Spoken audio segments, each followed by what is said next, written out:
Hello everyone, welcome back to Buried Files. Tonight we bring you 7 deeply disturbing, true small-town horror stories that will make you question what really happens when communities exist in isolation, far from the eyes of the outside world. These are not fictional tales, but real encounters shared by people who discovered that the most terrifying places in America are not abandoned forests or haunted houses, but the seemingly ordinary towns where everyone knows your name, and secrets are buried deeper than graves. Each story has been thoroughly documented through first-hand testimonials, witness accounts, and verifiable records that confirm these events actually occurred. Small towns across America hold darkness that most people will never encounter, and perhaps that is for the best. If you enjoy authentic horror content that will disturb you long after the video ends, subscribe to Buried Files and hit the notification bell so you never miss our latest investigations into the unknown. After you listen to these chilling accounts, we want to hear from you in the comments below about your own experiences in isolated communities or unexplained encounters. Now settle in as we explore the horror that hides behind closed doors and drawn curtains in towns that do not appear on most maps. Samuel had recently moved to Millbrook, a quiet town of barely 800 people nestled deep in the Appalachian foothills of eastern Kentucky. What began as an opportunity for a fresh start and escape from the chaos of Louisville quickly turned into an uncomfortable and unrelenting experience that would fundamentally change how he understood human nature.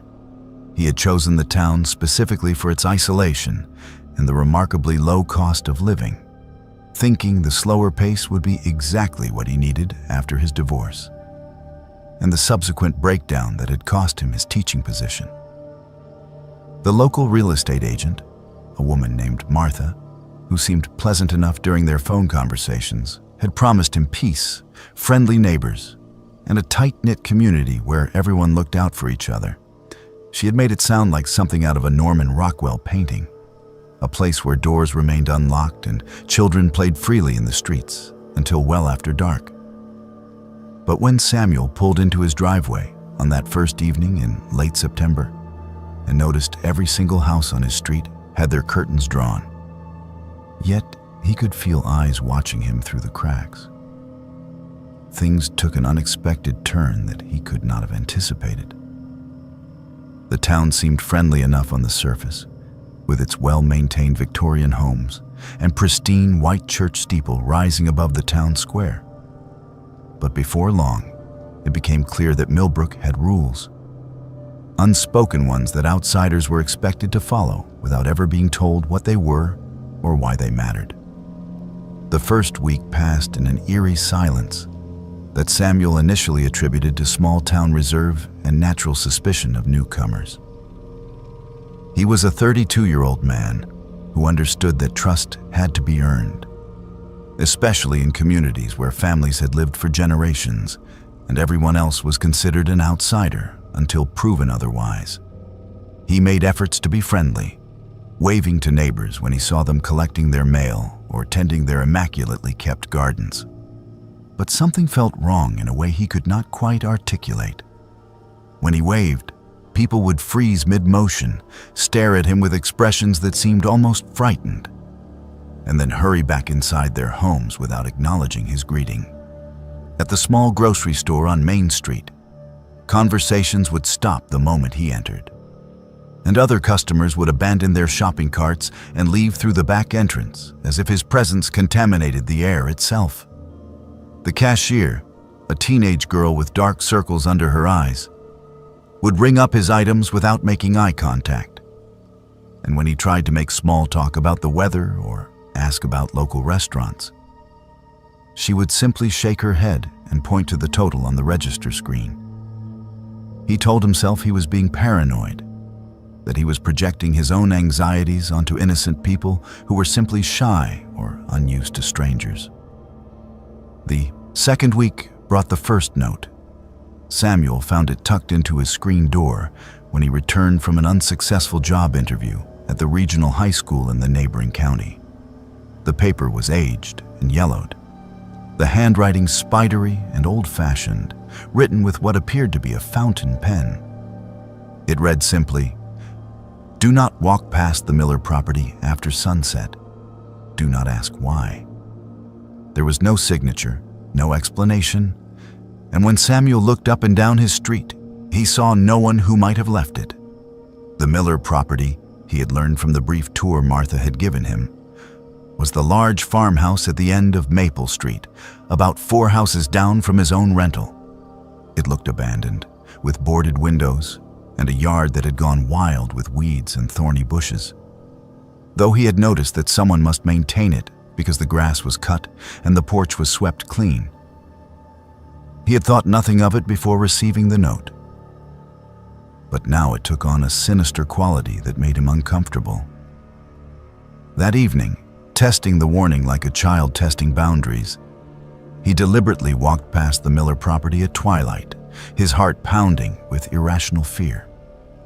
Nothing happened. No one emerged from the house. No supernatural force struck him down. But when he returned to his own home, he found his trash cans overturned and his welcome mat flipped upside down, and he knew with absolute certainty that someone had been watching and had sent him a message. The third week brought more notes, each one containing cryptic warnings that made no logical sense, but carried the weight of absolute authority. Park your car facing east, never west. Do not hang red curtains in your front windows. Avoid the town square on Tuesdays between noon and 1. Never whistle after dark. Samuel tried to laugh them off as the work of bored teenagers or a mentally ill neighbor. But the specificity of the rules and the fact that they kept coming suggested something more organized and deliberate. He began to notice patterns in how his neighbors behaved. Every car on every street faced the same direction. No house had red curtains, though many had red doors or red shutters. The town square, which featured a gazebo and a memorial to Civil War soldiers, was indeed completely deserted every Tuesday at noon, though the shops around it remained open and people simply avoided entering the central area. And he never heard anyone whistle, not once, not even children playing in their yards during daylight hours. When he tried to break these unspoken rules deliberately, consequences followed swiftly.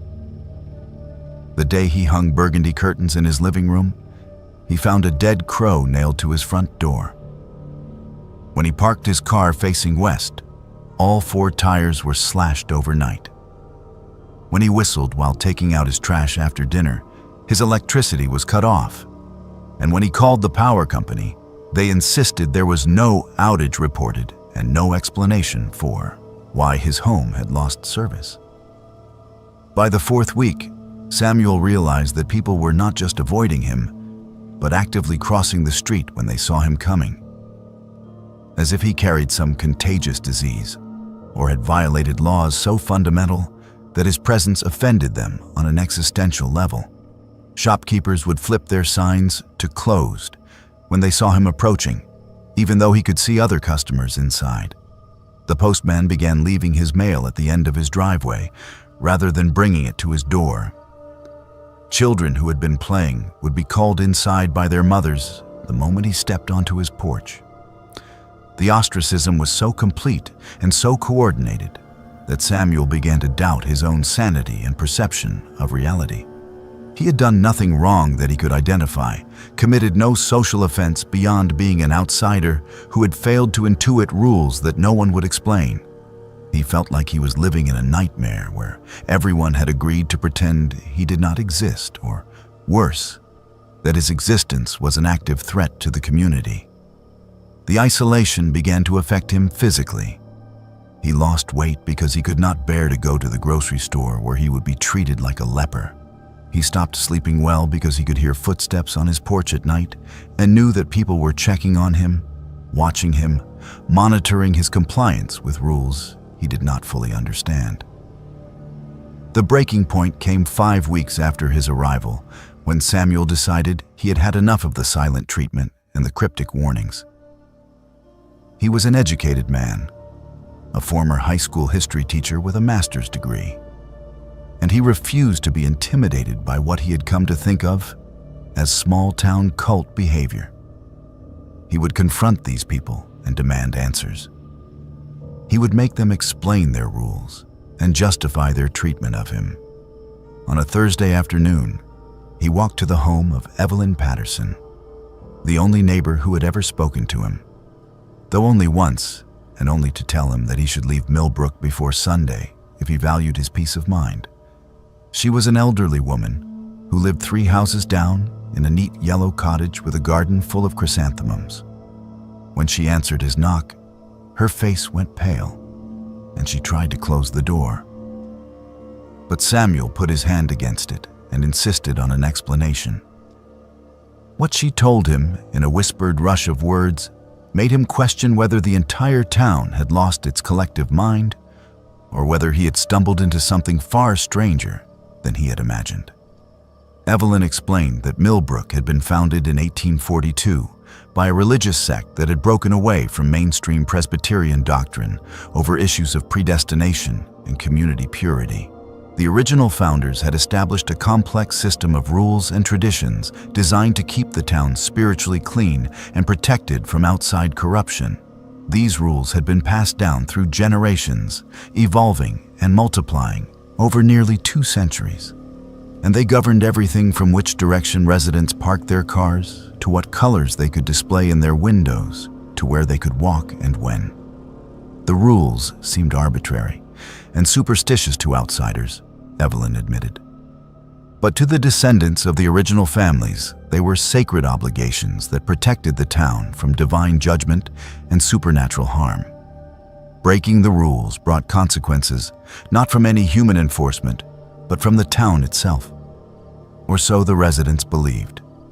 Evelyn told Samuel about families who had violated major rules and had suffered house fires, accidents, and mysterious illnesses until they either left town or made proper amends. She told him about an outsider in the 1990s who had refused to follow the traditions and whose teenage daughter had vanished one night, never to be found. Though her screams had been heard throughout the town, and no one had gone to investigate because it was after curfew, and the rules forbade being outside after midnight. Samuel felt his blood run cold as Evelyn continued. She explained that he had unknowingly violated multiple sacred rules in his first weeks in town. He had walked past the Miller property, which was forbidden because 3 generations of that family had hanged themselves in the barn, and the ground was considered cursed.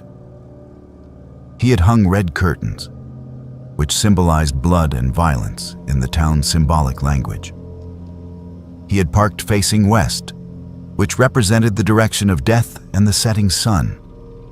He had whistled after dark, which was believed to summon malevolent spirits that the founders had tried to keep outside the town boundaries. Each violation marked him as ignorant at best and actively hostile to the town's way of life at worst. The community had been patient, sending him warnings and giving him opportunities to correct his behavior. But his continued defiance had pushed them to the point where they had no choice but to take action. Evelyn told him that he needed to attend the town meeting on Saturday evening at the old church to make formal amends and commit himself to learning and following all the rules.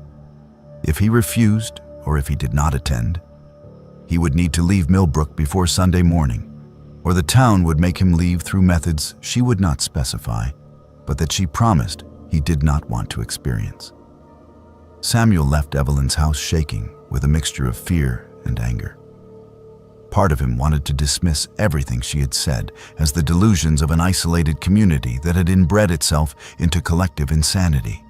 But another part of him, the part that had felt the watching eyes and experienced the coordinated ostracism and seen the immediate consequences of rule breaking, believed that these people were serious and potentially dangerous. He spent Friday packing his belongings, determined to leave this cursed town and never look back. to return to Louisville and rebuild his life somewhere, sane and normal. But when Saturday morning arrived and he tried to start his car, the engine would not turn over. He checked the battery, the alternator, the starter, everything he could think of with his limited mechanical knowledge. But the car was simply dead in a way that made no sense. When he called the only mechanic in town, the man laughed and hung up on him. When he tried to call a tow truck from the neighboring county, his cell phone lost signal, even though he had had perfect reception all month. That evening, as the sun began to set, Samuel stood at his front window and watched as the entire neighborhood gathered in the street outside his house. Men, women, and children, dozens of them, maybe more than 100, all dressed in dark clothes and all standing in perfect silence. They formed a semicircle around his property, facing his house, not moving, not speaking, just watching him with expressions he could not read in the fading light. He noticed with growing horror that many of them held objects. Ropes, shovels, lanterns, and items he could not identify, but that filled him with primal dread. Evelyn stood at the front of the crowd, her face sad but resolute. Samuel locked his doors and turned off his lights, his heart pounding so hard he thought he might have a heart attack. He called 911, but the operator who answered asked for his location. And when he said Millbrook, she paused for a long moment and then said that no such town existed in the county records, and she could not send help to a place that was not on the map. The line went dead, and his phone would not make another call. The crowd remained outside his house all night, standing in the street, watching and waiting. Samuel did not sleep. He sat in the darkness with a kitchen knife in his hand, listening to the silence and wondering what would happen when morning came. As dawn broke and light crept across the street, the crowd finally dispersed, melting away into their homes as if nothing had happened. Samuel found a final note slid under his door. It read, "The town meeting is tonight at 7. Your attendance is mandatory.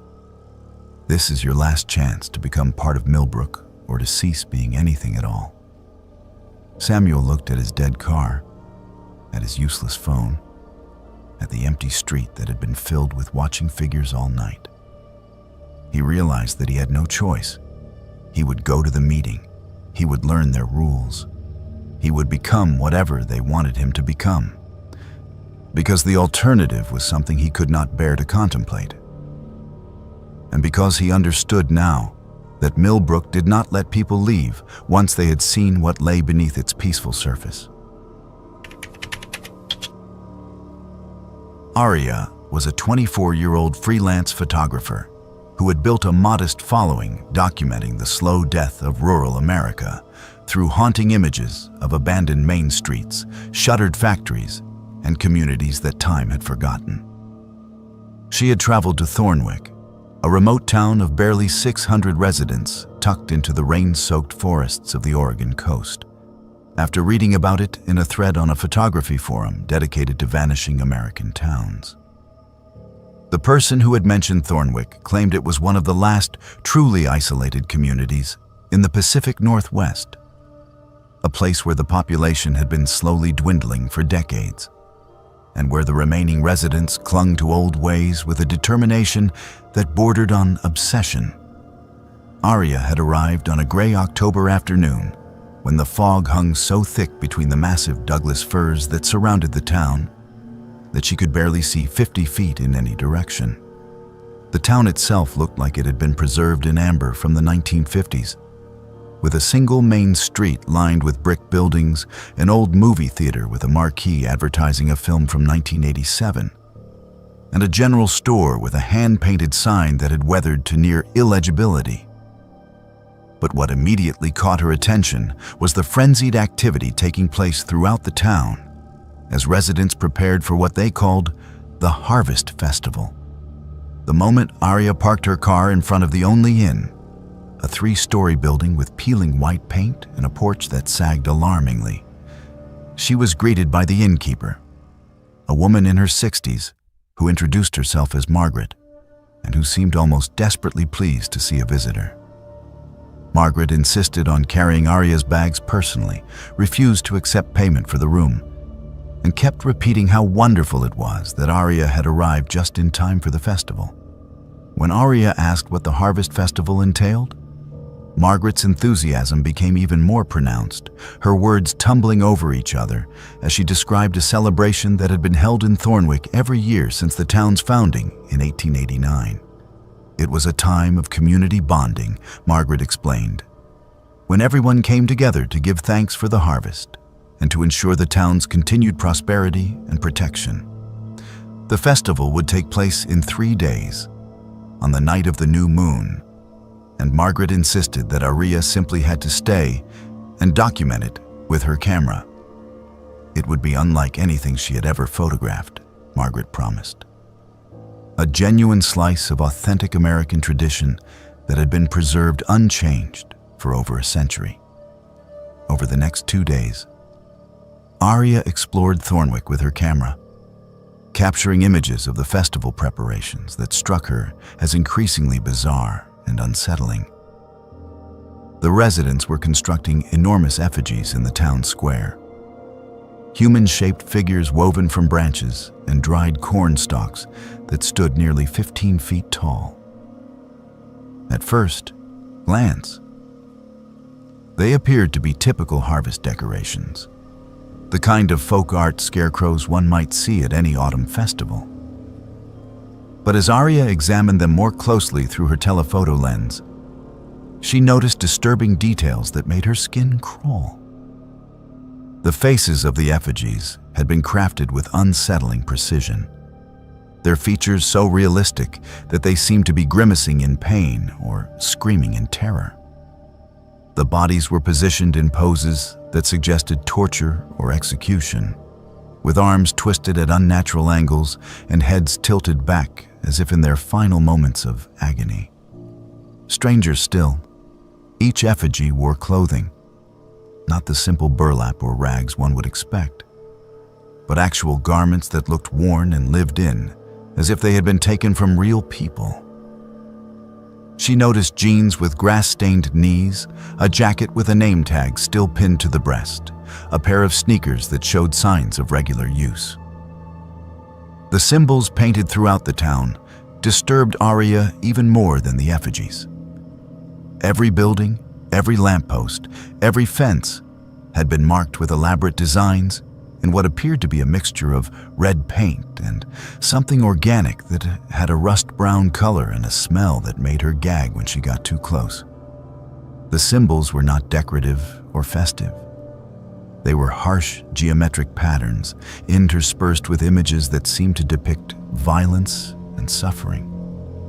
Figures with their throats cut, bodies hanging from trees, circles of people surrounding a central form that appeared to be burning. When Aria asked Margaret about the meaning of the symbols, the innkeeper's cheerful demeanor faltered for just a moment, and she said that they were protective marks, traditional designs that kept the town safe from harm. But the way Margaret avoided making eye contact when she said it made Aria suspect there was far more to the story than she was being told. By the evening of the second day, Aria had decided she had enough photographs and was ready to leave Thornwick before the festival took place. Something about the town and its residents had begun to make her deeply uncomfortable in a way that went beyond simple unease. People watched her constantly, tracking her movements with an intensity that felt predatory. Conversations would stop when she approached, and residents would smile at her with expressions that never reached their eyes. When she told Margaret at dinner that she would be leaving early the next morning, the innkeeper's face transformed from friendly to something much colder and harder. Margaret insisted that Aria could not possibly leave before experiencing the festival, that it would be a grave insult to the community's hospitality, and that the roads out of town were far too dangerous to travel at night. when Arya pointed out that she would be leaving in the morning, not at night. Margaret's smile became fixed and unnatural. And she said that the roads were dangerous during the day as well, that strangers often became lost in the forest and were never found, and that it would be much safer for Arya to wait until after the festival when some of the local men could escort her to the county highway. The insistence felt less like hospitality and more like a threat, and Arya went to bed that night with her door locked and a chair wedged under the handle. She lay awake for hours, listening to the sounds of activity outside her window as the townspeople continued their preparations through the night. She could hear chanting in a language she did not recognize, rhythmic and repetitive, punctuated by the sound of drums and what might have been bells or chains. At some point, exhaustion overcame fear, and she fell into a troubled sleep filled with nightmares of burning figures and symbols written in blood. When she woke just after dawn, she discovered that someone had been in her room while she slept. Her camera bag had been moved, though nothing appeared to be missing. Her car keys, which she had left on the nightstand, were now sitting on the windowsill, as if someone had picked them up and examined them. Most disturbing of all, there was a wreath of twisted branches and dried flowers hanging on the back of her door. And she knew with absolute certainty that it had not been there when she had gone to sleep. Arya grabbed her belongings and rushed downstairs, determined to get to her car and leave immediately, festival or no festival. Margaret's warnings be damned. But when she reached the lobby, she found it full of townspeople, at least 20 of them, all sitting in silence and all turning to look at her the moment she appeared at the bottom of the stairs. Margaret stood at the front of the group, still wearing her unnaturally wide smile, and announced that everyone had come to invite Arya personally to be a guest of honor at the festival that evening. It was a tremendous privilege, Margaret said, one that had not been extended to an outsider in many years. Arya would have a special role in the ceremony, a part to play that would make her an integral part of Thornwick's continued prosperity. The way Margaret emphasized the word integral made it sound less like an honor and more like a sentence. Arya managed to maintain her composure and thanked the assembled residents for their kind invitation while explaining that she had a prior commitment and really did need to leave that morning. She could feel the temperature in the room drop as she spoke, could see the smiles on the faces around her harden into something resembling hostility. One of the men, a tall figure with hands that looked too large for his body, stood and moved to block the front door. Another man positioned himself at the back entrance to the inn. Margaret's voice took on a tone of patient correction as she explained that Arya did not seem to understand the situation. The festival required a certain number of participants to be effective, and they had counted on her presence when she had arrived so fortuitously 3 days before. The town had needs, Margaret said, and sometimes individuals had to make sacrifices for the greater good of the community. It was the way things had always been done in Thornwick, and it was the way things would continue to be done. Panic began to claw at Arya's chest as she realized she was trapped in a room full of people who had no intention of letting her leave. She thought about screaming, but who would hear her in a town where everyone was complicit in whatever was happening? She thought about fighting her way to the door, but she was one person against dozens. Instead, she forced herself to smile and told Margaret that she had misunderstood, that she would of course be honored to participate in the festival, and that she had simply been concerned about imposing on the town's hospitality for longer than planned. The lie seemed to satisfy Margaret and the others, and the tension in the room eased slightly. The residents began to file out, each one touching Arya's shoulder or arm as they passed, their fingers lingering just a moment too long, their eyes searching her face as if trying to determine whether her compliance was genuine. Once she was alone again, Aria went to her room and tried her cell phone. But there was no signal, which was not unusual in remote areas, but felt sinister under the circumstances.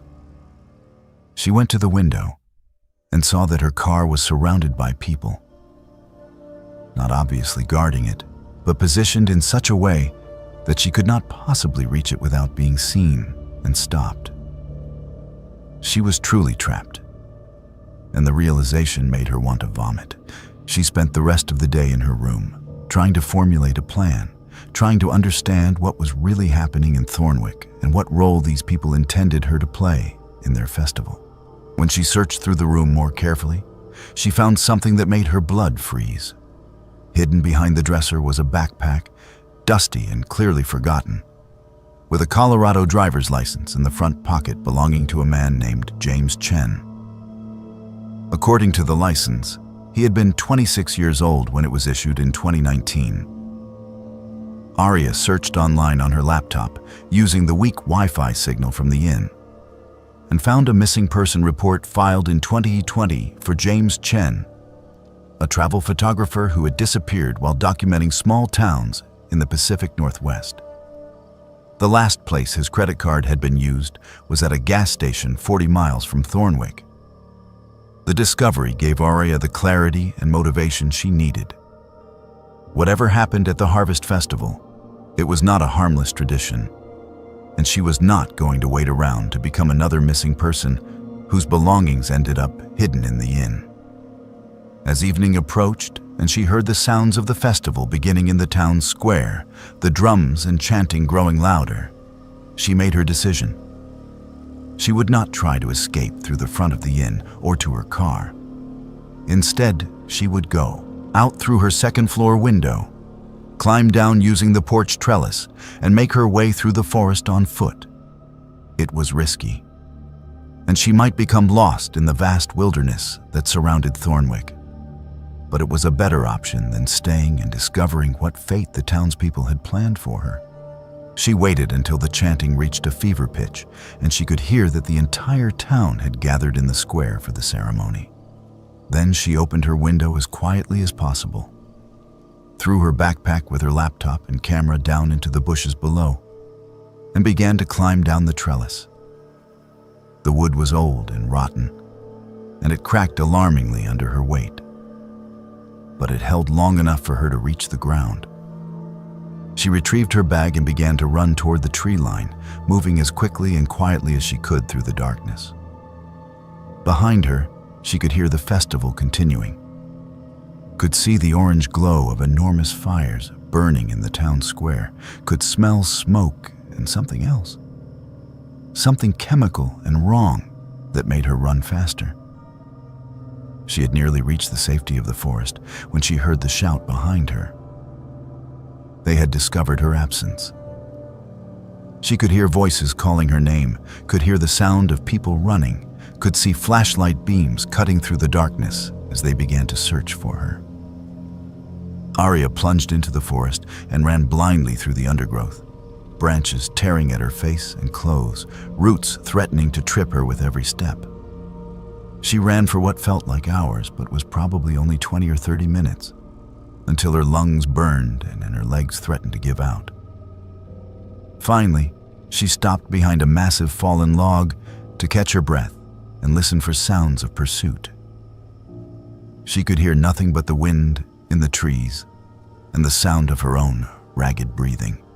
It took her all night to find her way to the county highway, navigating by the stars when she could see them through the canopy, and by instinct when she could not.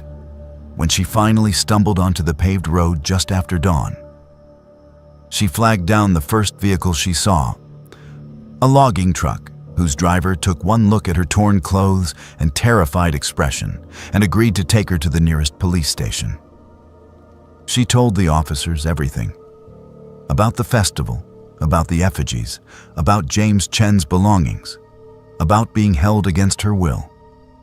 They listened with expressions of professional skepticism and agreed to investigate. 3 days later, they told her that they had driven to the location she had described, but there was no town there. The road she had indicated led only to an abandoned logging camp that had been closed since the 1960s. There were no residents, no buildings, no evidence that anyone had been there in decades. When Aria insisted that she had photographs, she discovered that every image she had taken in Thornwick had been corrupted, replaced by static and darkness. The only proof she had was she had James Chen's driver's license, which she had grabbed from the backpack before climbing out the window. The police added it to his missing person file, but they made it clear they thought Aria had found it somewhere else and had constructed an elaborate story around it. Aria never went back to that part of Oregon, never tried to find Thornwick again, never spoke publicly about what had happened to her. But sometimes, late at night, she would search online for information about vanishing towns and missing people. And she would find others who told similar stories of communities that appeared and disappeared, of festivals that required participants, of escapes made just in time. And she would look at the one photograph that had survived the corruption of her memory card, an image she had taken on her first day in Thornwick that showed the town square with its brick buildings and hand-painted signs. If you looked closely at the edges of the frame, you could see figures standing in the shadows, watching the camera, waiting.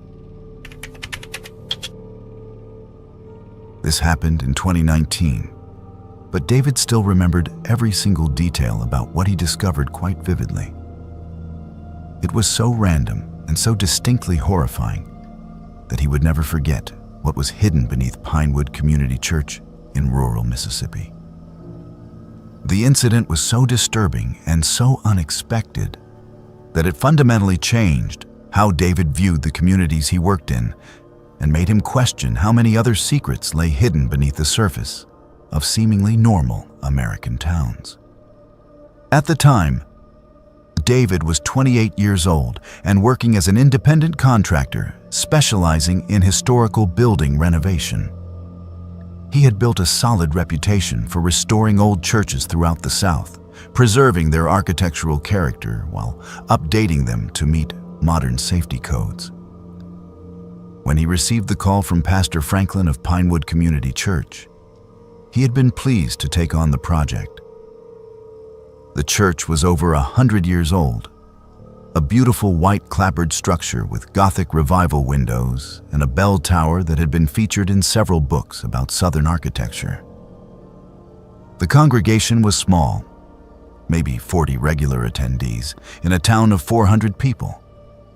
But they had raised enough money through bake sales and donations to afford necessary repairs to the sanctuary and the installation of updated electrical systems. David arrived in Pinewood on a Monday in June and met with Pastor Franklin, a man in his early 60s with a warm handshake and an easy smile that suggested a lifetime spent putting people at ease. The pastor gave David a complete tour of the building, showed him the areas that needed the most work, and explained the congregation's vision for the restoration. Everything seemed straightforward and professional. Pastor Franklin gave David keys to the building and told him he was welcome to work whatever hours he needed, including evenings and weekends when the church would be empty. The only restriction the pastor mentioned was that David should not go into the basement, which was not part of the renovation project, and which contained only old records and storage that the congregation would sort through themselves at a later date. The instructions seemed reasonable enough, and David agreed without hesitation. He had no reason to go into the basement if it was not part of his contracted work. For the first 3 weeks, everything proceeded smoothly. David worked during the evenings to avoid the brutal Mississippi heat, arriving around 6 in the afternoon and working until midnight or later. The church was indeed empty during those hours, and he appreciated the quiet and the ability to focus on detailed work without interruption. He repaired water damage in the sanctuary ceiling, replaced rotted window frames, and began the process of rewiring the electrical system to bring it up to code. It was satisfying work, the kind of project that allowed him to see tangible progress each day. But as he worked, he became increasingly aware of the basement door. It was located in a hallway between the sanctuary and the small kitchen area, and it was immediately obvious that the door was much newer than the rest of the building. While the church itself dated to the 1890s, this door appeared to be recent construction, perhaps only a few years old. It was solid core, the kind of heavy security door one might see in a commercial building, and it had 3 separate locks: a deadbolt, a keyed entry lock, and a sliding bolt at the top. David told himself that the door was none of his business, and that old churches often had quirks and modifications that reflected changing needs over decades. But his curiosity grew stronger as the days passed, particularly because he noticed that Pastor Franklin visited the church late at night on several occasions, always entering through the back door and always spending exactly 1 hour inside before leaving. David knew the pastor was there because he would see his car parked behind the building, and he could hear footsteps and the sound of the basement door opening and closing. It struck him as odd behavior for a pastor whose only explanation for the basement had been that it contained old records and storage. Why would someone need to visit old records in the middle of the night? And why would storage require a door with 3 separate locks? The discovery happened on a Thursday evening in his 4th week on the project. David was working on replacing electrical outlets in the hallway when he noticed that the basement door was slightly ajar, the deadbolt not fully engaged. He assumed that Pastor Franklin had visited earlier and had forgotten to secure it properly. David's first instinct was to simply close the door and go back to work. But something made him pause. Perhaps it was the accumulation of small oddities he had noticed over the past weeks. Or perhaps it was simple human curiosity. But he found himself pushing the door open and looking down the basement stairs. The stairs were wooden and old, consistent with the age of the building. But they had been recently reinforced and were in excellent condition. A light was on at the bottom of the stairs, casting a pale yellow glow that did nothing to dispel the sense of wrongness that had begun to creep over David.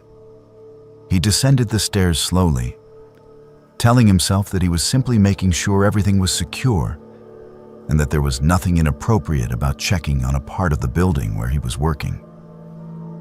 The basement was larger than he had expected, a series of connected rooms that extended under the entire footprint of the church.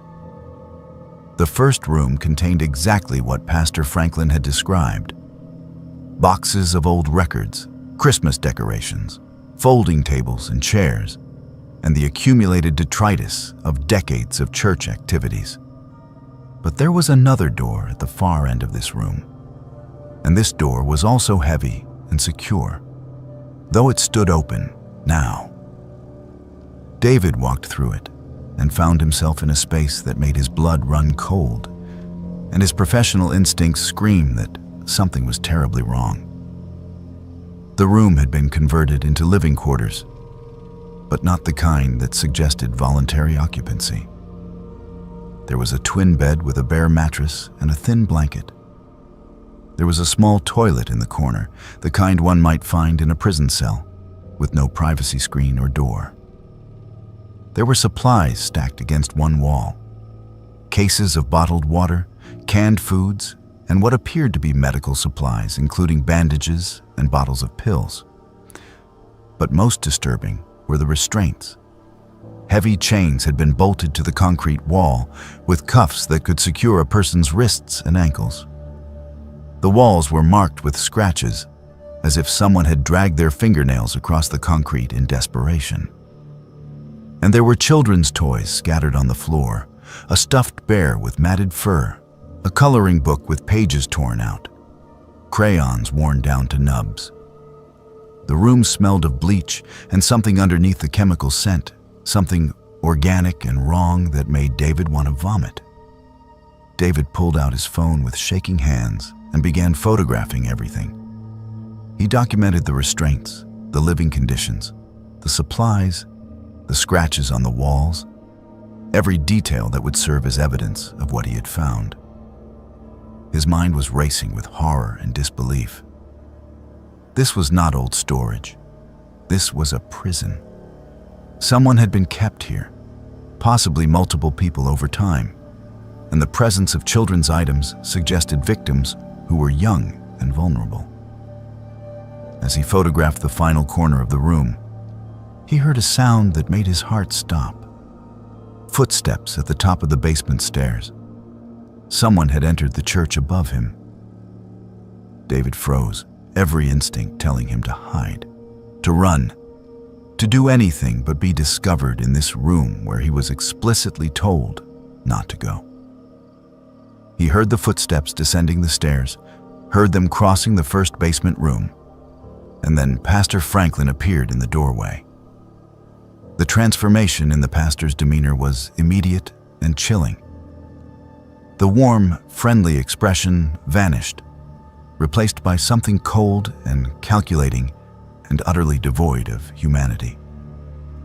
Pastor Franklin looked at David, looked at the phone in his hand, and said in a voice that carried no emotion whatsoever that David had made a terrible mistake.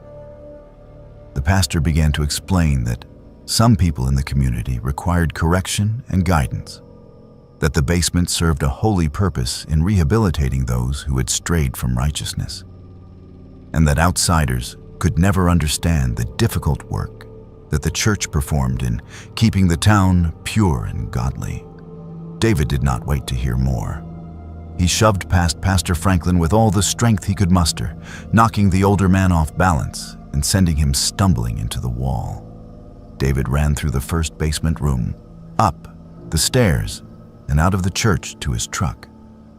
His hands shook so badly that he could barely get the key in the ignition. But he managed to start the vehicle and drive directly to the county sheriff's office 20 miles away. He told them everything, showed them the photographs on his phone, and insisted that they needed to investigate immediately. The deputies listened with expressions that shifted from skepticism to horror as they looked at the images. They contacted state police and child protective services, and within hours, a full investigation team descended on Pinewood Community Church. What they found confirmed everything David had photographed, and worse. Forensic analysis revealed that the basement room had been used for years, possibly decades. DNA evidence linked the room to 3 missing children from surrounding counties, cases that had gone cold years earlier. Further investigation revealed that Pastor Franklin was part of a network that extended beyond Pinewood, involving multiple churches and multiple towns throughout rural Mississippi. The children had been taken under the guise of religious correction or reformation, held in basement prisons beneath churches, and subjected to abuse that the investigation reports described in terms so clinical that they failed to capture the true horror of what had happened. The congregation members were interviewed extensively. Some claimed complete ignorance. Others admitted they had suspected something but had been too afraid to speak out against church leadership that had controlled the town for generations. Pastor Franklin was arrested, along with 2 deacons and several congregation members who had been complicit in the crimes. The trial stretched over 2 years, with testimony that revealed a system of abuse that had operated in plain sight, hidden beneath a church that the community had trusted and supported.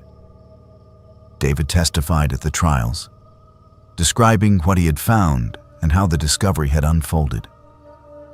The accused were convicted and received sentences that would keep them in prison for the rest of their lives. But David knew that no amount of justice could undo the damage that had been done or bring back the years that had been stolen from children who had been imprisoned beneath a place that was supposed to represent sanctuary and hope. David never worked on another church restoration project after Pinewood.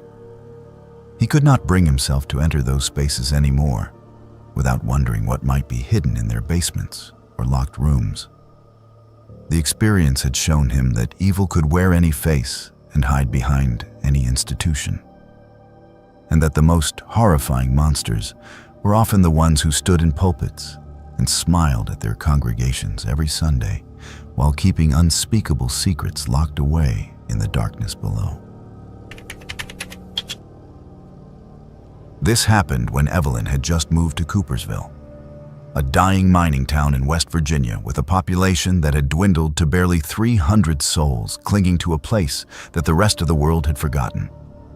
The town had been built in the 1920s around a coal mine that had provided employment for thousands of workers at its peak. But the mine had closed in 1987, and since then, Coopersville had been slowly hemorrhaging residents until only the most stubborn, the most poor, or the most trapped remained. Evelyn was 29 years old and had taken a job as a waitress at the Bluebird Diner, the only restaurant still operating in town, because she had fled an abusive relationship in Pittsburgh and needed a place where her ex-boyfriend would never think to look for her. Coopersville was certainly that. It was the kind of place that people left, not the kind of place anyone moved to by choice. And her co-workers at the diner had regarded her arrival with a mixture of curiosity and pity, as if they could not imagine what desperation would drive someone to voluntarily relocate to their dying town. The Bluebird Diner sat on Route 52, the two-lane highway that connected Coopersville to the larger towns in the valley below. The highway was the town's lifeline, its only real connection to the outside world. And it was also its curse. The road had been built in the 1930s, carved into the side of the mountain with hairpin turns and steep grades that made it treacherous even in good weather. In winter, when ice coated the asphalt and fog reduced visibility to almost nothing, the highway became a death trap. Evelyn learned during her first week of work that the stretch of Route 52 that ran through Coopersville had one of the highest accident fatality rates in the state. The evidence was impossible to miss. Both sides of the highway were lined with memorials, small white crosses and larger monuments marking the spots where people had died in crashes. Some were simple, just a name and a date. Others were elaborate, with flowers that were regularly replaced, photographs in weatherproof frames, stuffed animals, and personal items left by grieving families. Evelyn's daily commute to the diner took her past dozens of these memorials, and after a few weeks, she began to recognize individual ones and to learn the stories behind them from her co-workers and regular customers. There was the memorial for the Johnson family, all 5 of them killed when their van went off the road during a blizzard in 2003. There was the cross for Tommy Bryant, a 17-year-old who had been drag racing and had lost control on a curve in 1999. There was the elaborate stone marker for Elizabeth Crane, a young mother who had been killed by a drunk driver in 2015, leaving behind 3 children. The memorials were a constant reminder of how dangerous the road was, how many lives it had claimed, and Evelyn found herself driving with extreme caution, her hands tight on the steering wheel and her eyes constantly scanning for hazards. But there was one memorial that drew her attention more than the others, and she could not quite explain why. It was located at a sharp curve about halfway between her apartment and the diner, a spot where the highway bent around the mountainside and the shoulder dropped away into a steep ravine filled with trees and rocks. The memorial was old, weathered by decades of exposure to the elements, and it consisted of a white wooden cross with a name barely visible through the peeling paint. Sarah Miller, 1987. There were no flowers, no photographs, no personal items. Just the cross standing alone in the weeds at the edge of the pavement. What made it stand out to Evelyn was the figure she began to see standing beside it. The first time she saw the figure was during her second week in Coopersville, on a cold morning in early March when fog hung thick across the road and visibility was poor. As Evelyn navigated the curve where Sarah Miller's memorial stood, she glimpsed what appeared to be a person standing on the shoulder near the cross. The figure was indistinct in the fog, just a dark shape that might have been a person or might have been a trick of the light in the swirling mist. Evelyn slowed her car, concerned that someone might need help or might step into the road. But as she drew closer, the figure seemed to fade back into the fog and disappear. She told herself she had imagined it, that the combination of poor visibility and her own nervousness about the dangerous road had made her see things that were not there. But the figure appeared again the next morning, and the morning after that, always in the same spot near Sarah Miller's memorial, always visible only in her peripheral vision or through the fog. Evelyn began to notice a pattern. The figure appeared only at dawn, only when she was driving to work, and only at that specific location. If she looked directly at it, it seemed to become less distinct, almost transparent. But if she glanced at it from the corner of her eye, it appeared solid and real. The figure was always standing in the same position, facing the road as if waiting for something or watching for someone. Evelyn could not make out any details of face or clothing, could not even be certain of the figure's gender or age. But she felt an overwhelming sense of sadness emanating from it, a grief so profound that it seemed to saturate the air around the memorial. By the third week, Evelyn had convinced herself that she was experiencing some kind of psychological phenomenon, perhaps a manifestation of her own trauma and stress projected onto the landscape. She had been through a difficult period in her life, and it would not be surprising if her mind was playing tricks on her, creating phantoms out of fog and shadow. She mentioned the figure casually to one of her co-workers at the diner, a woman named Ruth who had lived in Coopersville her entire life and who seemed to know everything about everyone in town. Ruth's reaction was immediate and unsettling. Her face went pale, and she grabbed Evelyn's arm with surprising strength and asked her exactly what she had seen and exactly where. When Evelyn described the figure and the location of Sarah Miller's memorial, Ruth released her arm and took a step back, her expression a mixture of fear and resignation. Ruth explained that Evelyn was not the first person to see the figure at Sarah Miller's memorial, and she would not be the last. Sarah Miller had been 19 years old in 1987 when she was killed in a hit-and-run accident at that exact spot on the highway.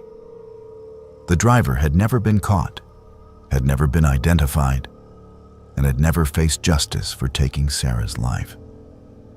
According to Ruth and other longtime residents of Coopersville, Sarah's ghost had been appearing at the site of her death ever since, always at dawn, always standing near her memorial. But she did not appear to everyone. She only appeared to specific people, to drivers who shared certain characteristics with the man who had killed her.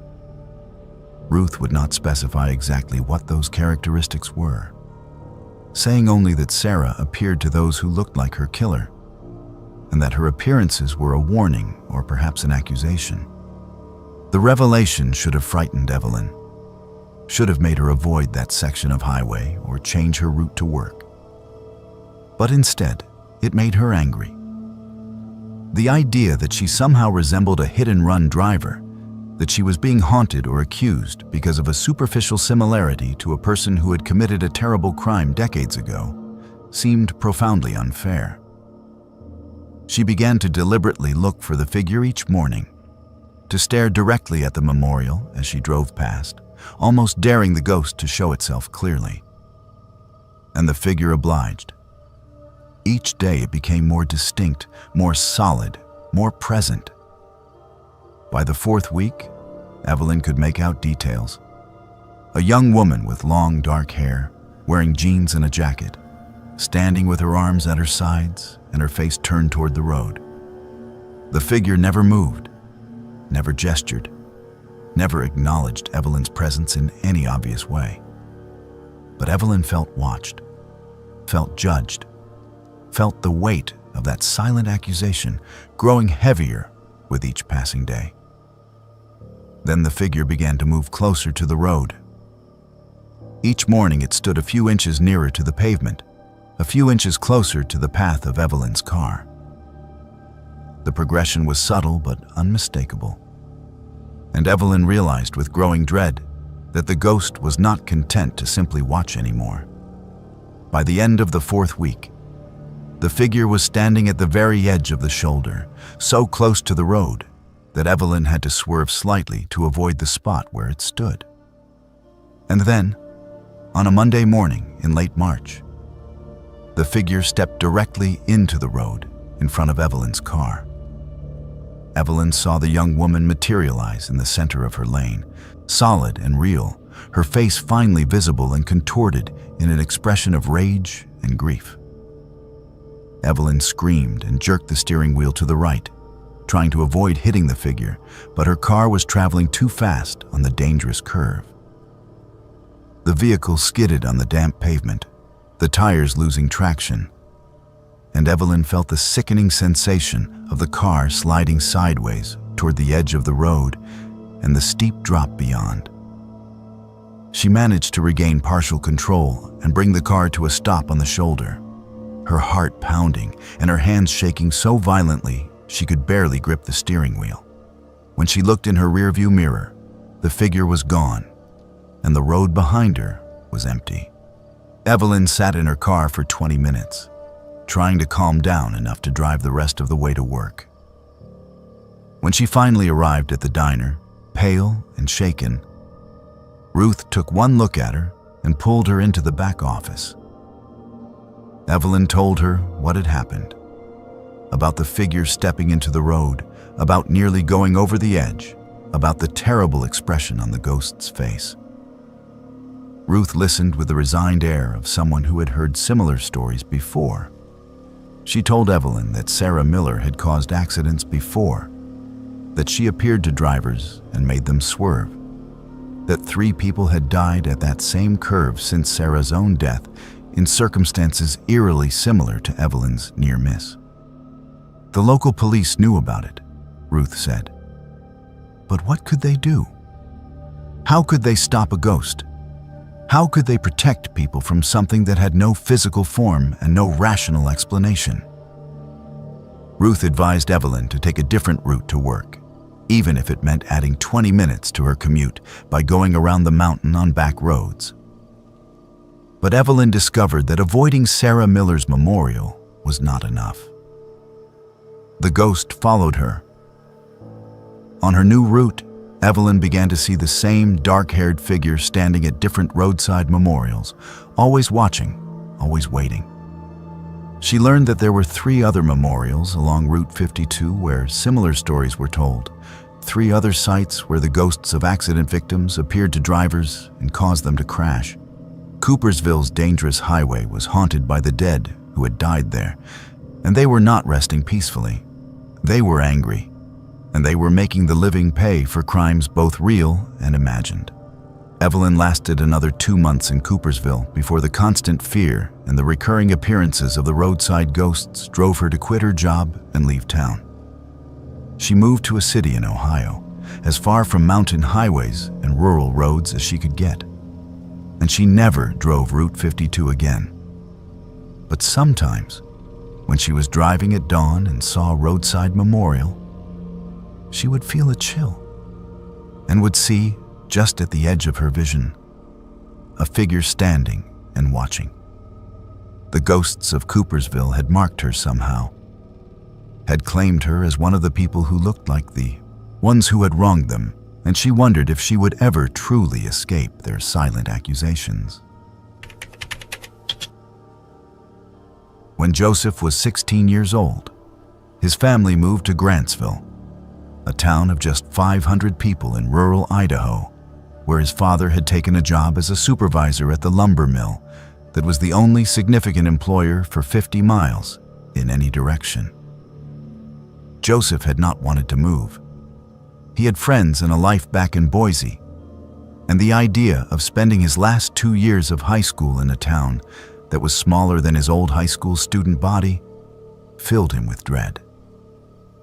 But his father's new position came with a significant pay increase and the promise of job security, and after years of financial struggle, the family had no choice but to relocate. They moved into a modest 2-story house on Spruce Street in late August, just 2 weeks before school was scheduled to start. And Joseph resigned himself to being the new kid in a place where everyone else had known each other since kindergarten. The first people they met were their next-door neighbors, the Rogers family. They lived in a house that was slightly larger and much better maintained than Joseph's family's rental, with a manicured lawn and fresh paint that spoke to old money and established position in the small town's social hierarchy. Mr. Rogers owned the hardware store on Main Street, and Mrs. Rogers worked as the secretary at the high school, which meant that within a day of moving in, Joseph's mother knew where to shop and who to talk to about registering Joseph for classes. The Rogers had one son, Carter, who was also 16 and who would be in Joseph's grade when school started.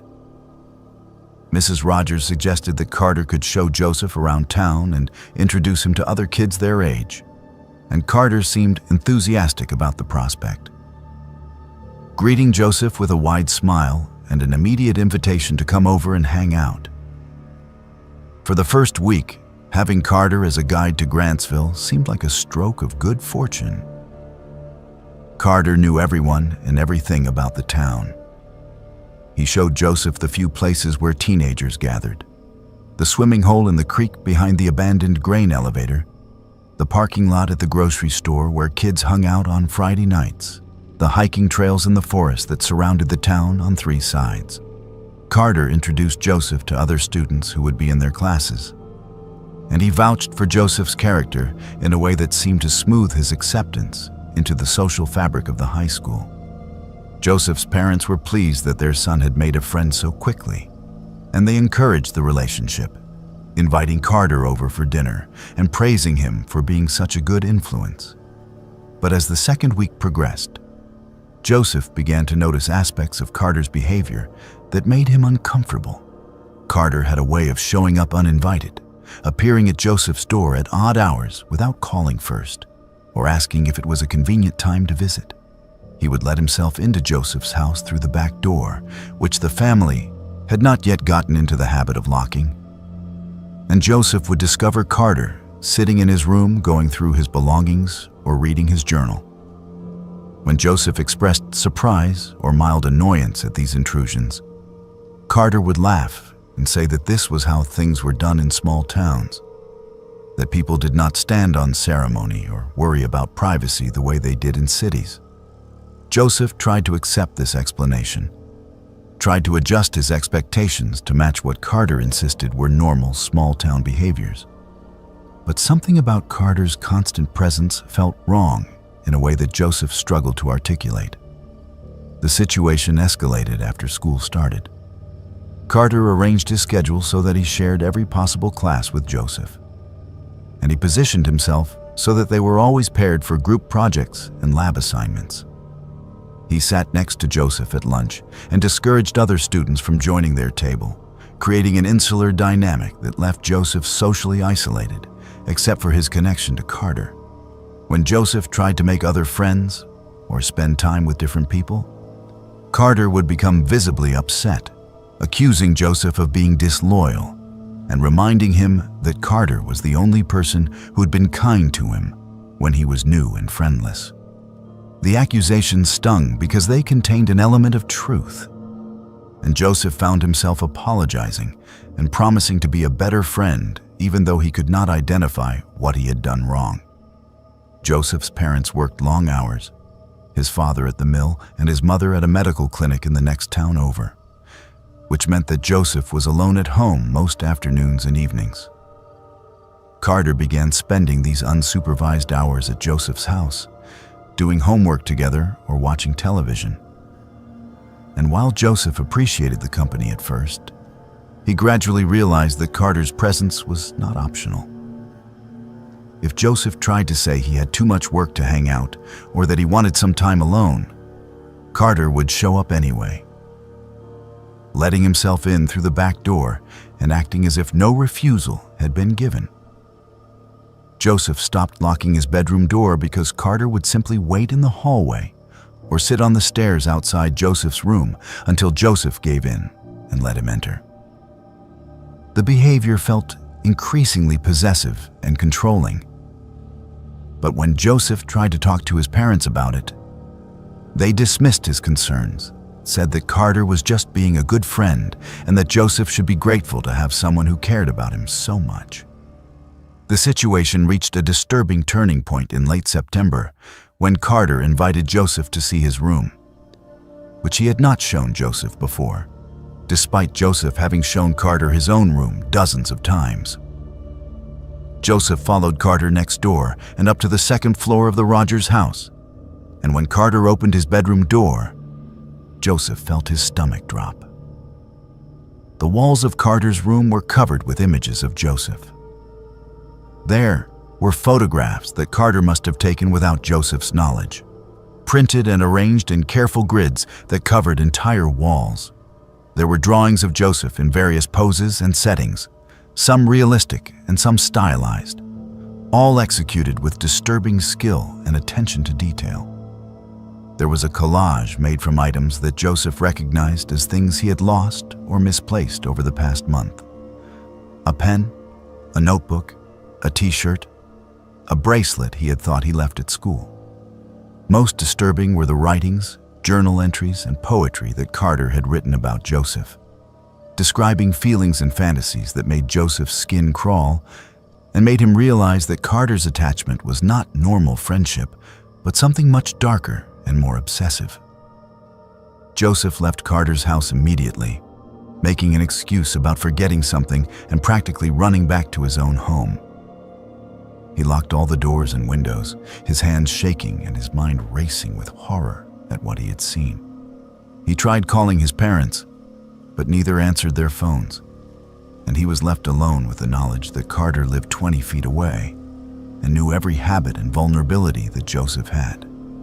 Joseph tried to convince himself that he was overreacting, that the shrine was weird but not necessarily dangerous, that maybe this was how Carter expressed friendship and Joseph was interpreting it through an urban lens that did not account for rural social norms. But even as he tried to rationalize what he had seen, Joseph knew that something was profoundly wrong. That evening, Carter came to Joseph's door and knocked repeatedly, calling Joseph's name and asking why he had left so suddenly. Joseph did not answer, pretending he was not home. But he could see through the window that Carter was not fooled. Carter stood on the porch for over an hour, occasionally trying the door handle and peering through the windows, his expression shifting from confusion to hurt to something that looked like anger. When Joseph's parents finally came home around 9 o'clock, Carter was gone, but there was a note taped to the front door. It read, "You cannot avoid me. We are meant to be together. You will understand eventually."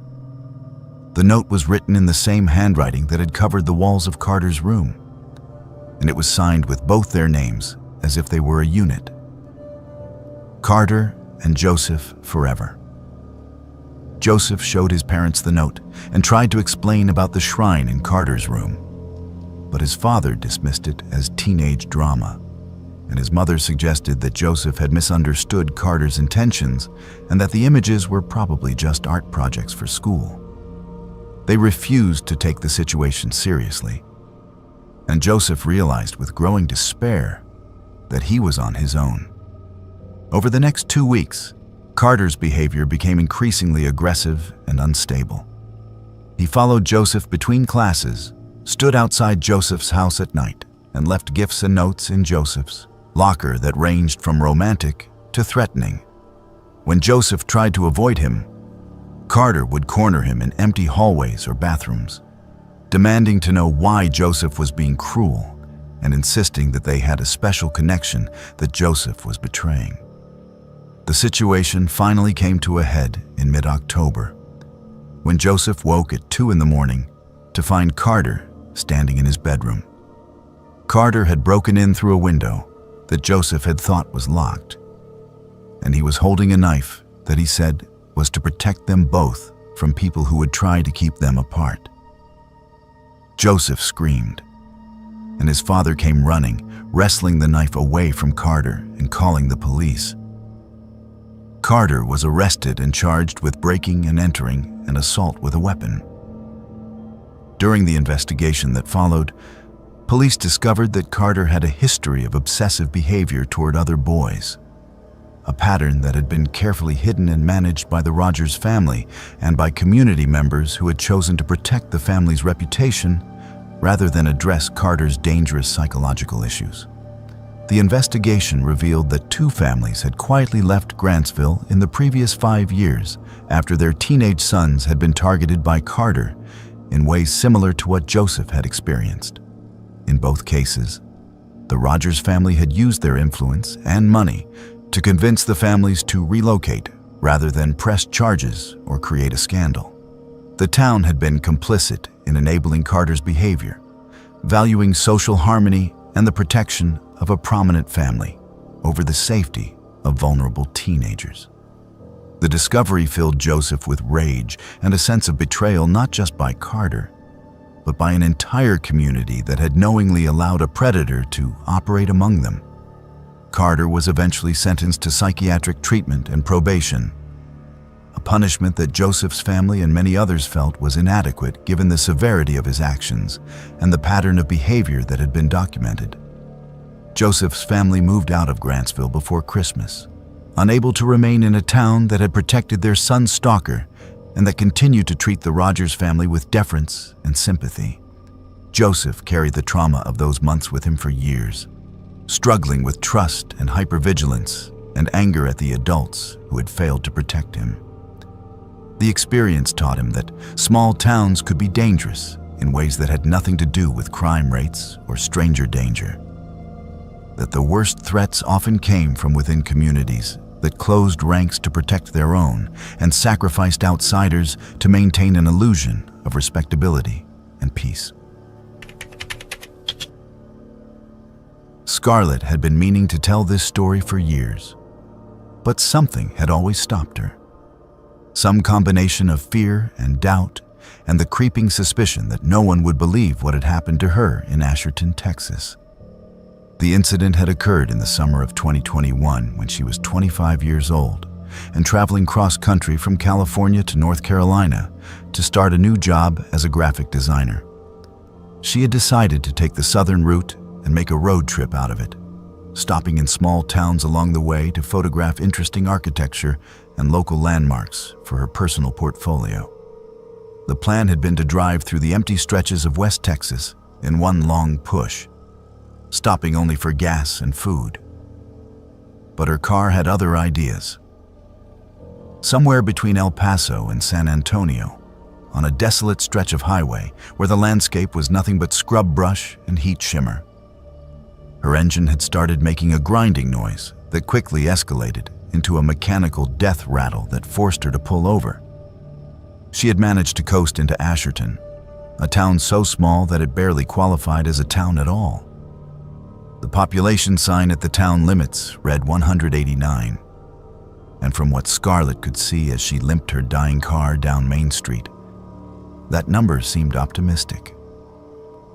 There was a gas station that looked abandoned, a post office that was open only 3 days a week according to the faded sign in the window, a general store with dusty windows displaying products that appeared not to have been moved in decades, and nothing else except houses that ranged from merely neglected to actively collapsing. The mechanic's shop was a single-bay garage attached to someone's house, and the mechanic, an older man who introduced himself simply as Frank, took one look under her hood and delivered the bad news. She had blown a gasket and cracked something important, and the parts would need to be ordered from San Antonio. It would take at least 3 days for them to arrive, possibly longer because it was a holiday weekend and shipping would be delayed. Scarlett felt panic rising in her chest. She had no family or friends within 500 miles. Her new job started in 10 days, and she could not afford to stay in a hotel for 3 days while waiting for car parts. Frank must have seen the distress on her face because he mentioned that Victoria Morris, a widow who lived at the edge of town, sometimes rented out a room to travelers who found themselves stranded in Asherton. The price would be reasonable, Frank assured her. And Victoria was a respectable woman who kept a clean house. Scarlett had no better options, so she accepted Frank's offer to call Victoria and arrange for her to stay there.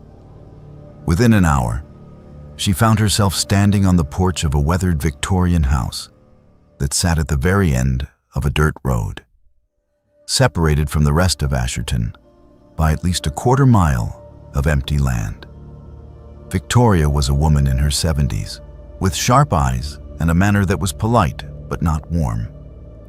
She showed Scarlett to a small bedroom on the second floor, quoted a price of $20 per night, and then delivered a warning that Scarlett did not fully understand at the time. Victoria said that Asherton was a quiet town where people minded their own business, and that Scarlett should not ask questions about the last house or about the people who had stayed in this room before her. The warning should have been a red flag, should have sent Scarlett running back to Frank's garage to sleep in her broken car if necessary. But exhaustion and heat and the lack of alternatives made her ignore her instincts. She agreed to Victoria's terms, paid for 3 nights in advance, and settled into the room. It was clean and sparsely furnished with a bed, a dresser, and a chair. There was no television, no Wi-Fi, and cell phone reception was almost non-existent. Scarlett unpacked her minimal belongings and lay down to rest, telling herself that 3 days would pass quickly and that this was just an unfortunate but temporary inconvenience in her journey. But that evening, as the sun set and the house settled into darkness, she heard a knock on her door. When she opened it, she found a teenage boy standing in the hallway. He was perhaps 16 or 17, thin and nervous, with eyes that darted around as if he was afraid of being caught. He introduced himself as Owen and said that he needed to talk to her immediately, that it was urgent and potentially a matter of life and death. Owen told her a story that seemed insane, but that he delivered with such genuine terror that Scarlett could not dismiss it. He said that Victoria's house, which locals called the last house because of its isolated position at the edge of town, had a dark history. Over the past decade, 5 people had rented that exact room where Scarlett was now staying. All 5 had been travelers passing through Asherton, all 5 had been young and alone, and all 5 had disappeared without a trace. Their cars would be gone from Frank's garage in the morning, their belongings would be cleared from the room, and if anyone asked, Victoria would say they had decided to leave early and had paid their bill and departed. But Owen's older brother had been one of those renters 3 years ago, and Owen knew that his brother would never have left without calling home, would never have abandoned his car, which was later found at a junkyard in Mexico with the VIN numbers filed off. Owen had been investigating his brother's disappearance for years, and he had found evidence that Victoria was not working alone, that there was something organized and deliberate happening in Asherton, and that Scarlett needed to leave immediately before she became the 6th victim. Scarlett wanted to believe that Owen was exaggerating or paranoid or suffering from unresolved grief over his brother's disappearance. But something in his desperation convinced her to take him seriously. She asked him why he had not gone to the police, and Owen laughed bitterly and said that the sheriff was Victoria's cousin, and that everyone in Asherton either participated in or turned a blind eye to whatever was happening at the last house. He urged her to leave with him right then, said he would drive her to the next town where she could call for a tow truck or rent a car or do anything except stay in Victoria's house for another night. Scarlett agreed and began throwing her belongings into her bag.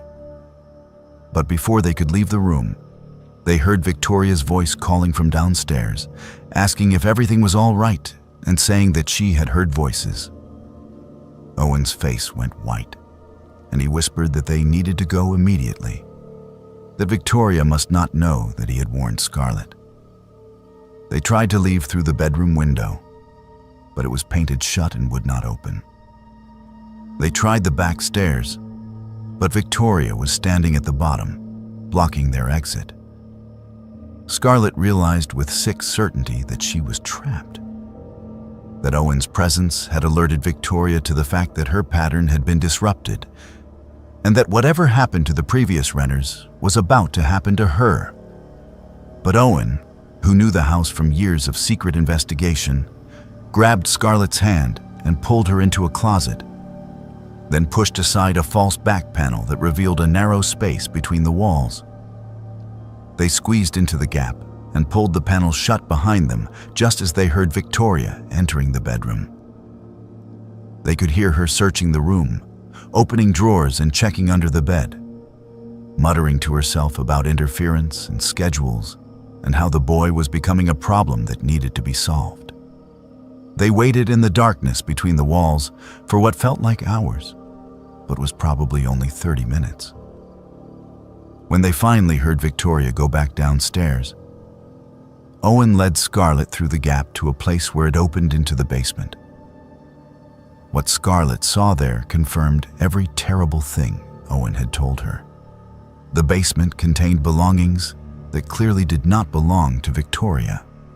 Suitcases, backpacks, personal items, and most damning of all, identification documents. Scarlett saw driver's licenses and passports belonging to people she did not know. But Owen identified his brother's wallet among the collection.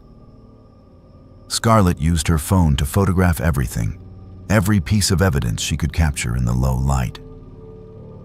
Then Owen led her out through a basement window, and they ran to his truck, which he had parked a quarter-mile away to avoid being seen. Owen drove Scarlett to the state police barracks in the next county, and she filed a report describing everything she had seen and providing the photographs from her phone. The investigation that followed revealed that Victoria Morris had been operating a scheme targeting stranded travelers for over 15 years. The victims' vehicles were sold to Choppy Esau shops. Their belongings were kept as trophies, and their identities were used for various forms of fraud. Authorities were never able to determine what had actually happened to the victims themselves. No bodies were ever found, and Victoria refused to cooperate or provide any information. She was convicted based on the physical evidence and sentenced to life in prison. But the fate of the people who had stayed in the last house remained a mystery that haunted Scarlett. The story should have ended there, but it did not. 6 months after Victoria's conviction, Scarlett began receiving phone calls from an unknown number with an Asherton area code. When she answered, there would be breathing on the other end, but no voice, just the sound of someone listening. The calls came at odd hours, sometimes in the middle of the night, sometimes during her workday, always from a number that could not be traced and that was disconnected whenever she tried to call it back.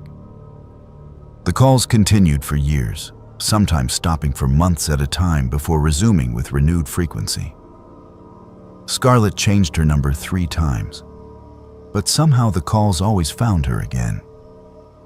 She could never prove that they were connected to what had happened in Asherton, could never explain how someone was getting her new numbers or why they were targeting her. But she knew in her bones that she had uncovered something in that town the powerful people wanted kept secret, and that they were reminding her that they knew where she was and could reach her whenever they chose.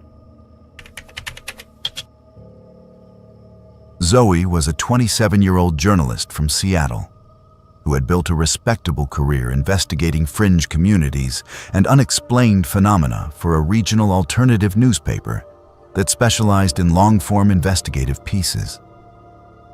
She was very used to chasing strange stories, and over the past 5 years she had covered everything from cult compounds in eastern Washington to unsolved disappearances along the Canadian border to rumors of organized crime networks operating in logging towns. Her editor valued her willingness to go places other journalists would not, and to ask questions that made people uncomfortable.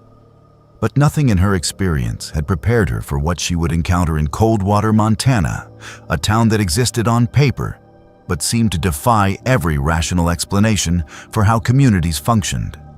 The story that brought Zoe to Coldwater came from a reader tip, an anonymous email sent to the newspaper's general inbox that described a town with an emergency broadcast system that activated at random intervals with instructions that residents followed without question or explanation.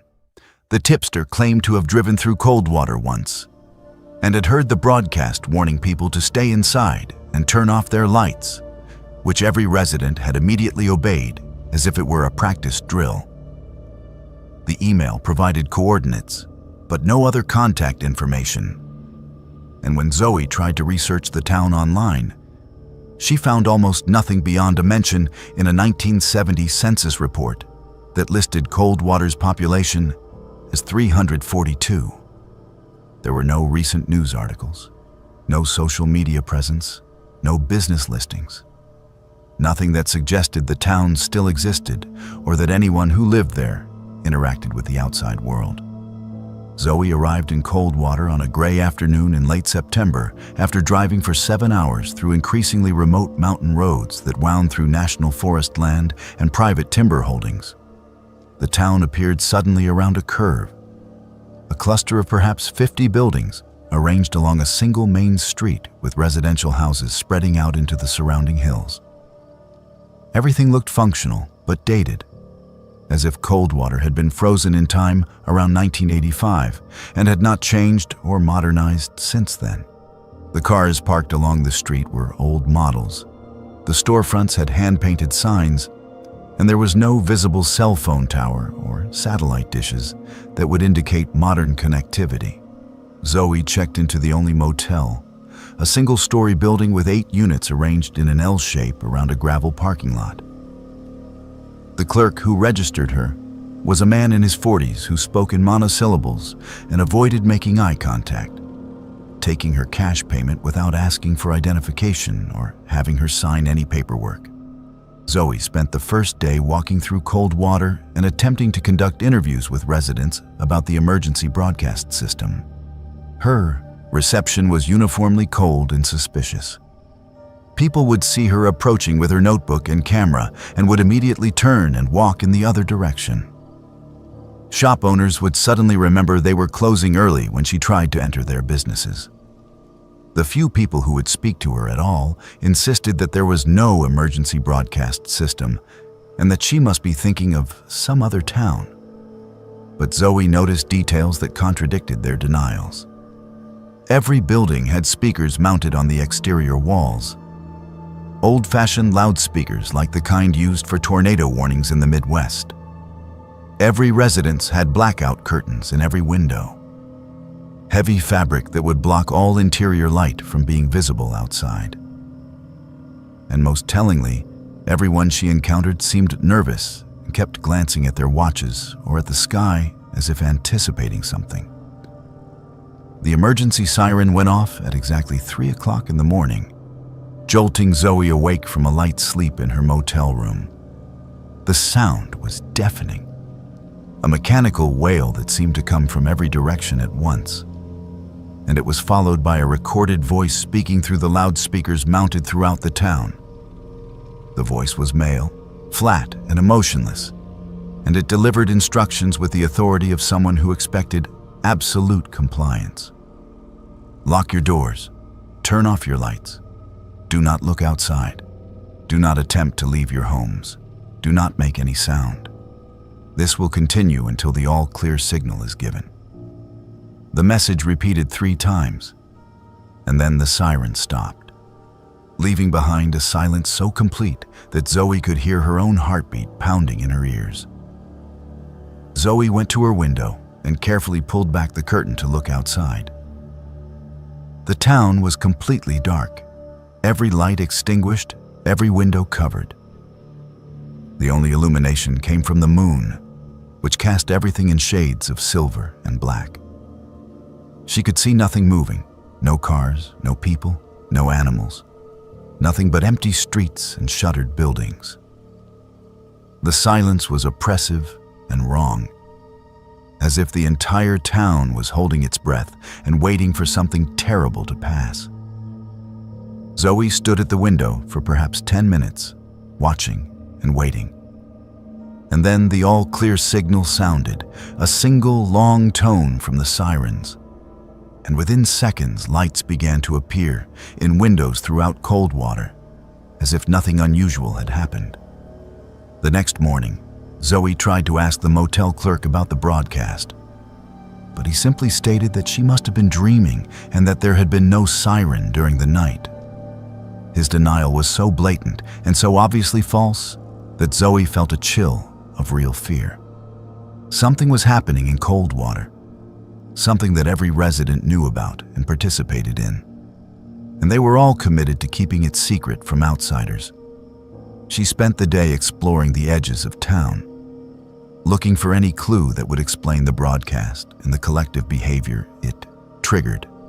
She found nothing except more speakers, dozens of them positioned throughout the residential areas and along the roads, all connected to underground cables that led toward a building at the center of town that appeared to be some kind of communications hub or radio station. The broadcast came again that night, and the night after, always at 3 in the morning, always with the same instructions delivered in the same emotionless voice. But on the third night, the message included an additional instruction that made Zoe's blood freeze. A violation has been detected in Unit 6. Compliance will be enforced. Unit 6 was 2 doors down from Zoe's room, and she watched through her window as the lights in that unit went dark in the middle of the all-clear period. She heard nothing, no sounds of struggle or alarm. But when morning came, the car that had been parked outside Unit 6 was gone. And when she asked the clerk about it, he insisted that no one had been staying in that unit and that Zoe was mistaken about what she had seen.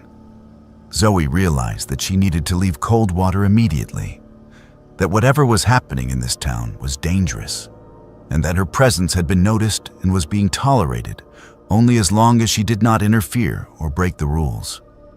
But when she tried to drive out of town on the 4th morning, she found the road blocked by orange construction barriers and signs indicating that the highway was closed due to rock slides.